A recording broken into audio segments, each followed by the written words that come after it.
మోసం చేసిన వాళ్ళు ఏమి బాగుపడతారు అనుకుంటారు, కానీ దాదాపుగా బాగుపడిన వాళ్ళందరూ మోసం చేసిన వాళ్లే. నువ్వు నమ్మిన వాళ్ళు మోసం చేస్తే కుమిలిపోకు. గుడ్డిగా నమ్మడం నీ తప్పే అని సరిపెట్టుకో.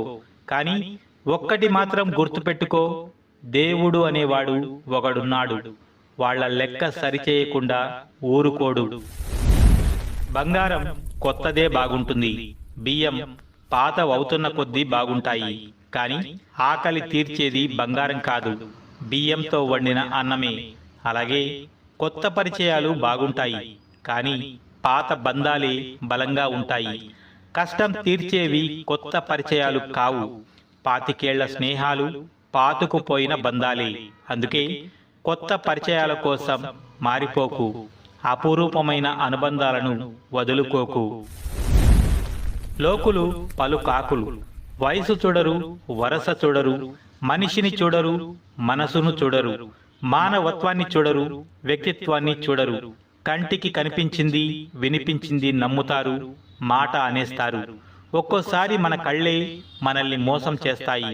చెప్పుడు మాటలు జీవితాలను తలకిందులు చేస్తాయి. జాగ్రత్త మిత్రమా.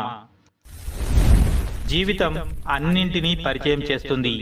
తిని ఖాళీగా కూర్చునే రోజులను, తినడానికి టైం దొరకని రోజులను, హాయిగా నిద్రపోయే రాత్రులను, నిద్ర లేని రాత్రులను, ఘోరమైన ఓటమిని, ఘనమైన గెలుపుని, ఆకాశానికి ఎత్తే అభిమానాన్ని, పాతాళానికి తొక్కే మోసాన్ని, బాధలో తోడుగా ఉండే బంధాన్ని, బాధించే బంధువులను, వంగి వంగి దండాలు పెట్టించుకునే అధికారాన్ని, ఎవరి కంటికి కనిపించని దీనావస్థని, ఇలా జీవితం అన్నింటినీ పరిచయం చేస్తుంది. నీకు నచ్చినా నచ్చకపోయినా వీటన్నిటినీ జీవితంలో నువ్వు అనుభవించాల్సిందే. ఏమీ తెలియని వాడే నాకు అన్నీ తెలుసు అని మాట వినకుండా విర్రవీగుతాడు. అన్నీ తెలిసినవాడు ఇంకా ఏదో తెలుసుకోవాలని వింటూ మర్యాదగా ఉంటాడు. చెరువు ఎండిపోయినప్పుడు చేపలే చీమలకు ఆహారం, చెరువు నిండుగా ఉన్నప్పుడు చీమలే చేపలకు ఆహారం. కొన్ని లక్షల అగ్గిపుల్లలు తయారు చేయడానికి ఒక్క చెట్టు చాలు. కొన్ని లక్షల చెట్లను కాల్చి బూడిద చేయడానికి ఒక్క అగ్గిపుల్ల చాలు. కాబట్టి పరిస్థితులు ఎలాగైనా మారచ్చు. అందుకే ఎవరిని తక్కువగా చూడకండి, ఎవరి మనసును గాయపరచకండి. మనిషి తాను ఉండే ఇంటిని మారుస్తాడు, నడుపుతున్న బండిని మారుస్తాడు, మాట్లాడుతున్న ఫోన్ మారుస్తాడు, చివరికి స్నేహితులను కూడా మారుస్తాడు. అయినా దుఃఖంలోనే ఉంటున్నాడు, ఎందుకంటే తనను తాను మార్చుకోడు కాబట్టి. మనం ఏదైనా మౌనంగా భరించినంత కాలం మనం మంచివాళ్లమే. ఎప్పుడైతే భరించలేక ఎందుకు అని ఎదురు ప్రశ్నిస్తామో అప్పుడే మనమెంత మంచి చేసినా అన్నీ మరిచిపోయి మనకు ఎక్కడలేని చెడుతనాన్ని అంటగట్టి మనకే తెలియకుండా మనల్ని ప్రపంచానికి ఇంకోలా పరిచయం చేస్తారు. నీ చుట్టూ ఉన్న మనుషులు చాలా వరకు నీతో ఏదో ఒక అవసరం ఉన్నంత వరకే నీకు విలువ ఇస్తారు. లేని వినయాన్ని, ప్రేమను నటిస్తారు. ఒక్కసారి నీతో అవసరం తీరిపోయాక వాళ్ళ నిజ స్వరూపాలు బయట పెడతారు. అందుకే జీవితంలో ఎవరి మీద అంత నమ్మకం పెట్టుకోవద్దు. ఎందుకంటే ఎవరు ఎప్పుడు ఎలా మారతారో తెలియదు, ఎప్పుడు దూరం పెడతారో తెలియదు, ఎప్పుడు వదిలేస్తారో కూడా తెలియదు.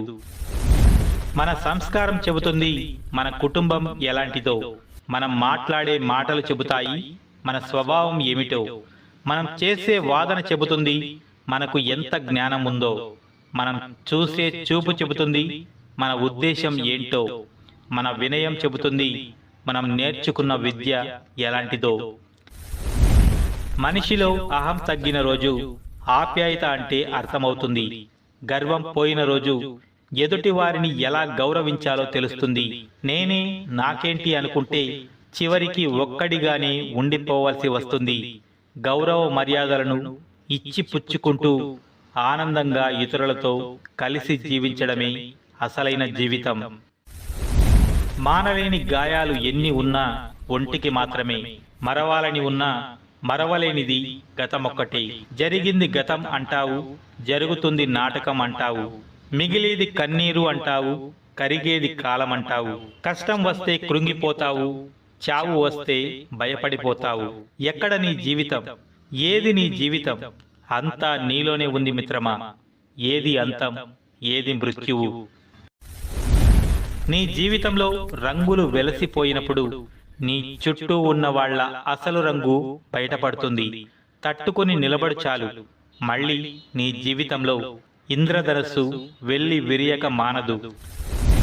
భక్తి అంటే పాపాలు చేస్తూ అవి పోగొట్టుకోవడానికి దేవుడి చుట్టూ తిరగడం కాదు. దేవుడు చూస్తున్నాడు అనే భయంతో పాపాలు చేయకుండా ఉండడం. మంచి మనసున్న అమ్మాయిలు ఎలా ఉంటారో తెలుసా? వీళ్ళు ప్రతి ఒక్కరితోనూ మాట్లాడరు.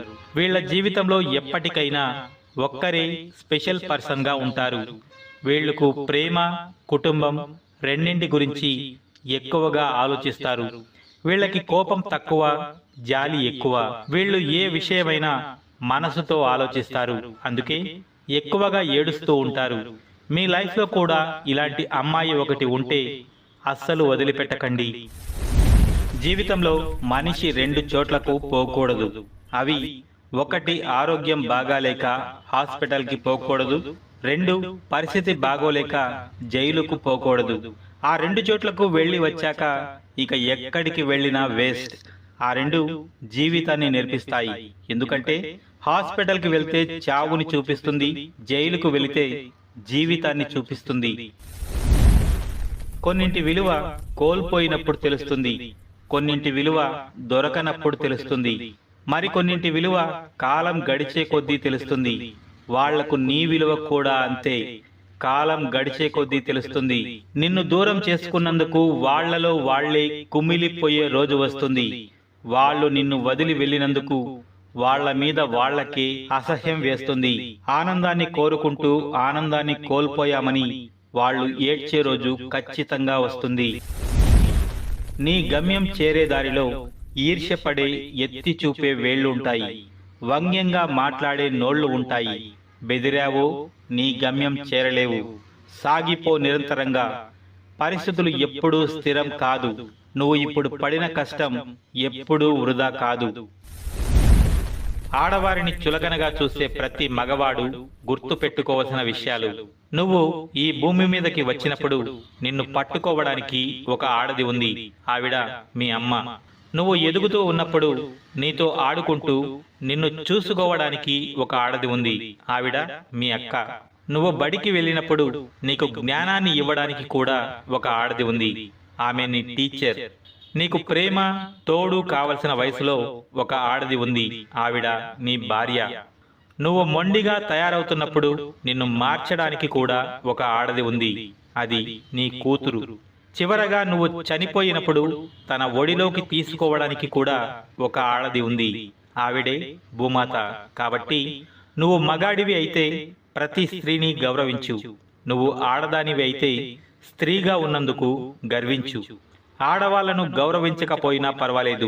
నువ్వు పుట్టింది ఒక ఆడదానికే అని గుర్తు పెట్టుకుని మసలుకుంటే చాలు.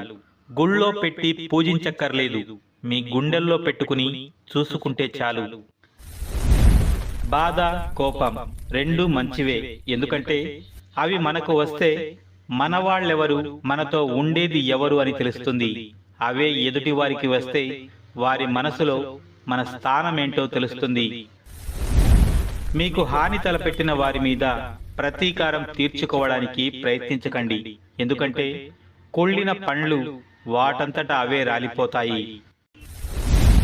ఇంటితో పోలిస్తే తలుపు చాలా చిన్నది, తలుపుతో పోలిస్తే తాళం చాలా చిన్నది, తాళంతో పోలిస్తే తాళం చెవి చాలా చాలా చిన్నది. కానీ చిన్న తాళం చెవితో ఇల్లంతా భద్రంగా ఉంటుంది అనేది మన నమ్మకం. ఆ తాళం చెవే మన ప్రార్థన. ఎటువంటి పెద్ద సమస్యనైనా పరిష్కరించేది ఒక చిన్న ఏ పురాణం చదివినా, ఏ కథన్నా చిన్న ప్రార్థన మాత్రమే.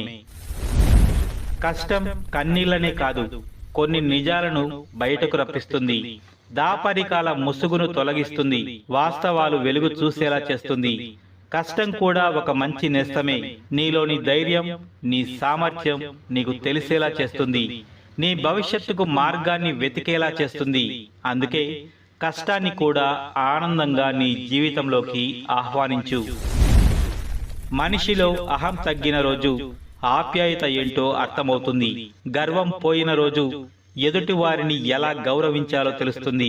మనం గెలిచినప్పుడు చప్పట్లు కొట్టేవారు, మనం ఓడిపోయినప్పుడు మన భుజం తట్టేవారు, నా అనే నలుగురు లేనప్పుడు ఎంత సంపాదించినా ఎంత పోగొట్టుకున్నా ఎలాంటి తేడా ఉండదు.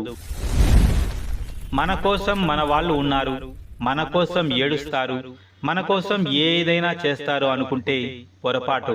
ఇప్పుడు బంధువులు ఉన్నారు అని చెప్పుకోగలం, కానీ మనకేదో చేస్తారని చెప్పుకోలేకపోతున్నాం. 2 విషయాలు నువ్వెవరో తెలుపుతాయి. 1, నీ దగ్గర ఏమీ లేనప్పుడు నీకుండే ఓపిక. 2, నీ దగ్గర అన్నీ ఉన్నప్పుడు నీ ప్రవర్తన. వినే ఓపిక లేనివాడు ఎప్పటికీ అజ్ఞానిగానే మిగిలిపోతాడు. చెప్పే ధైర్యం లేనివాడు ఎప్పటికీ పిరికివాడిగానే ఉండిపోతాడు. మన సహాయం ఎప్పుడు ఒకరి కడుపు నింపేలా ఉండాలి, కానీ మన అవసరం కోసం ఇంకొకరి కడుపు కొట్టేలా కాదు. ప్రతి మనిషికి ఒక బలహీనత ఉంటుంది. ఆ బలహీనతే ఎదుటి వ్యక్తికి బలమవుతుంది. బలం మనిషికి వరమైతే బలహీనత మాత్రం శాపమే అవుతుంది. ఆస్తి అంతస్తులు ఉన్నాయని ఎగసిపడకు, ఏమీ లేవని అధైర్యపడకు, ఎవరూ లేరని బాధపడకు, మరెవరో ఉన్నారని గర్వపడకు, సుఖాలకు పొంగిపోకు, దుఃఖాలకు బాధపడకు. వీటన్నిటికీ ఆ పరమాత్మ చెప్పే సమాధానం ఒక్కటే: ఏదీ శాశ్వతం కాదు. ఎంత ఆస్తి సంపాదించామన్నది కాదు ముఖ్యం, ఎన్ని మంచి పనులు చేశామన్నదే ముఖ్యం. కాలంతో కరిగిపోయే ఆస్తుల కోసం ఆత్మీయులను దూరం చేసుకోవద్దు. అలా చేస్తే మనకు అన్నీ ఉన్నా అనాథలమే అవుతాం. సంతోషంగా బతికి చూడండి, జీవితం ఎంత బాగుంటుందో. మనకన్నా కొన్ని వేల మంది బాగుండి ఉండవచ్చు, కానీ కొన్ని కోట్ల మంది కన్నా మనం బాగున్నామనే నిజాన్ని మర్చిపోవద్దు. సంతోషం అనేది మన మనసులో సృష్టించుకోవాలి. అప్పుడే మన జీవితం సంతోషంగా ఉంటుంది. ఎవరైతే మీ ముఖంలో సంతోషం చూడడం కోసం ఓటమిని ఒప్పుకుంటారో వారితో మీరెన్నడూ గెలవలేరు. ఎందుకంటే వారి వద్ద గెలుపు ఓటములకు అతీతమైన అద్భుతమైన హృదయం ఉంది కాబట్టి.